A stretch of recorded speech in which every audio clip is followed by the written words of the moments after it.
திரையுலகத்தை பொறுத்த வரைக்கும் ஒரு சின்ன நம்பிக்கை இருக்குது. ஒரு படம் ஆரம்பத்தில் இருந்தே தடைப்பட்டுட்டே போகுது அப்படின்னா ஒன்று அது ரிலீஸே ஆகாமலே போயிடும்.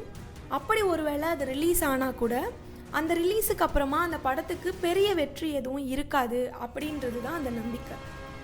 அப்படி 12 வருஷமாக ரிலீஸ் ஆகாமலே கிடப்பிலேயே கிடந்த ஒரு படம் தான் மதகஜராஜா படம். சுந்தர் சி இயக்கத்தில் விஷால் ஹீரோவாக நடிச்சிருக்கக்கூடிய இந்த படம் எப்படி இருக்குது அப்படின்றத பற்றின முழு விமர்சனத்தை தான் இந்த வீடியோவில் நம்ம பார்க்க போகிறோம்.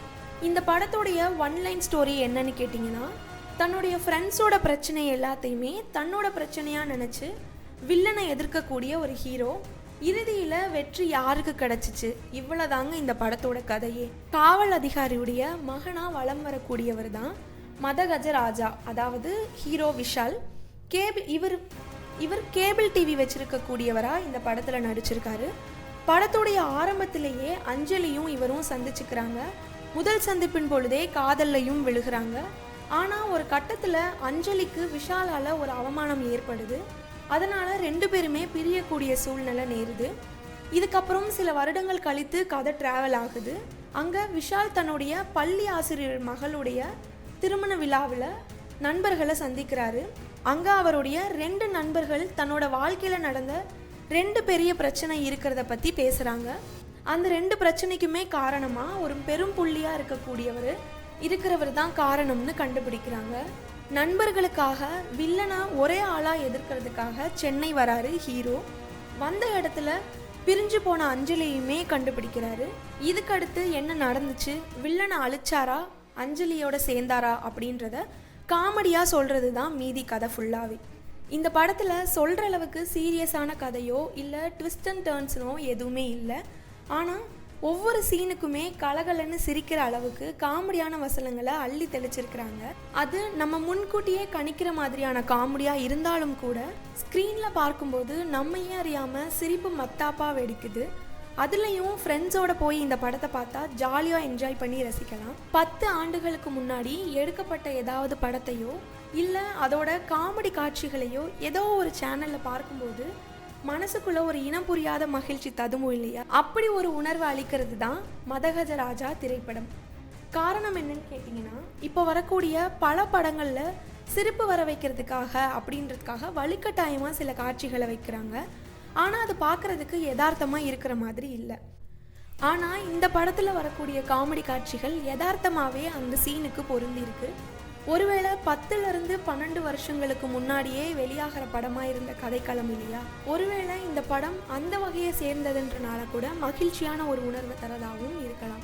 இந்த படத்தில் நம்ம முக்கியமாக பார்க்க வேண்டிய ஒருத்தர் அப்படின்னா அவர் நடிகர் சந்தானம். இனிமேல் ஹீரோவாக மட்டும்தான் நடிப்பேன்னு அவர் சொல்லி 10 வருஷத்துக்கு மேலே ஆகிருச்சு.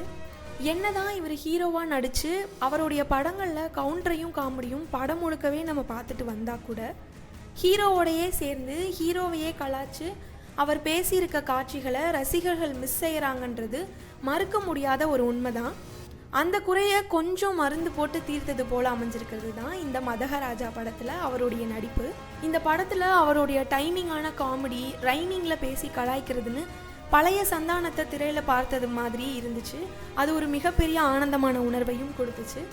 விஷாலுக்காக இந்த படத்தை பார்க்குறோமோ இல்லையோ, சந்தானத்துக்காக, அதுவும் பழைய சந்தானத்துக்காக இந்த படத்தை கண்டிப்பாக பார்க்கலாம். திரைப்படத்தில் அதிகமான மெனக்கடல்கள் எதுவுமே இருக்காது, புதிய விஷயங்களும் இருக்காது, கருத்துக்கள்னு ஏதாவது இருக்குமான்னு கேட்டால் அதுவும் இருக்காது. ஆனால் திரைப்படத்தில் சிரிப்பு சத்தமும் கைத்தட்டலும் காதை கிழிக்கிற அளவுக்கு கண்டிப்பாக இருக்கும். தன்னுடைய இந்த கமர்ஷியலையும் காமெடி ஃபார்முலாவையும் பக்காவாக ஒரு விஷயமாக பயன்படுத்தி மதகஜராஜாவை ரசிக்க வைக்கிற மாதிரி இயக்குனர் சுந்தர் சி எடுத்திருக்காரு. அது மட்டும் இல்லாமல் விஷாலோட அதிரடி ஆக்ஷன், விஜய் ஆண்டனியோட அசத்தலான பாடல்கள்னு சின்ன சென்டிமெண்ட்டையும் சேர்த்து வச்சு பக்காவாக திரைக்கதையில் இணைஞ்சு அசத்தலாம் 6 அடிச்சிருக்கிறாரு இயக்குனர். இப்போலாம் என்னதான் விஜய் ஆண்டனி ஹீரோவாக வலம் வந்துட்டு இருந்தால் கூட அவருடைய இசைக்கு அடிமையாகாத ஆட்கள் இருக்கவே முடியாது. அதே போல் மதகஜராஜா படம் உருவான சமயத்தில் அவர் வெறும் மியூசிக் மட்டும்தான் போட்டிருக்காரு அப்படின்றது பின்னணி இசையிலேயே பளிச்சுன்னு தெரியுது. முக்கியமாக மை டியர் லவர் பாட்டுக்கும் சிக்கு புக்கு பாட்டுக்கும் வைப் செய்யறதுக்காகவே படத்தை தேட்டரில் பார்க்கலான்னு சொல்ல வைக்கிற அளவுக்கு இவரோட இசை துல்லியமாக அமைஞ்சிருக்கு. இந்த துல்லியமான இசை நம்மளை எந்த அளவுக்கு பாதிக்கும் அப்படின்னா, அவருடைய தற்போதைய படங்களில் இந்த மேஜிக்கை நம்ம மிஸ் செய்கிறது வருத்தம் அளிக்கிற அளவுக்கு இந்த இசை நம்மளை துல்லியமாக பாதிக்கும். படத்தில் குறைகள் எதுவும் இல்லையா அப்படின்னு கேட்டால் கண்டிப்பாக இருக்குது. ஆனால் சுந்தர்சி படம்ன்ற எண்ணத்தில் போகிறவங்களுக்கு நிச்சயமாக ஏமாற்றம் இருக்காதுன்னு தான் சொல்லலாம். 2.5 மணி நேரம் உங்களோட கவலையெல்லாம் மறந்து வாய் விட்டு சிரித்து மகிழ்ச்சியாக ஒரு படத்தை பார்க்கணுன்னு நினச்சிங்கன்னா, அதுவும் இந்த காலத்தில் இருக்கக்கூடிய ஆக்ஷன், க்ரைமு, த்ரில்லர் இந்த மாதிரி எதுவும் இல்லாமல், முக்கியமாக கிரிஞ்சான காமெடியாக எதுவும் இல்லாமல், ஒரு டீகேட்க்கு முன்னாடி வந்த மாதிரியான படங்களை பார்க்கணும் அப்படின்னு நீங்கள் விரும்பினா கண்டிப்பாக நண்பர்களோடு சேர்ந்து இந்த படத்தை தியேட்டரில் பாருங்கள். நிச்சயமாக fun guarantee, stress release, depression இது எல்லாமே போக்க வைக்கிற ஒரு படமாகவும் இந்த படம் அமைஞ்சிருக்கு. பின் குறிப்பு என்னன்னு கேட்டிங்கன்னா, படத்தில் எந்த விதமான லாஜிக்கையும் நீங்கள் எதிர்பார்க்கவே கூடாது. அப்படி லாஜிக்கை எதிர்பார்க்குறீங்கன்னா உங்களுக்கான படம் இது கிடையவே கிடையாது.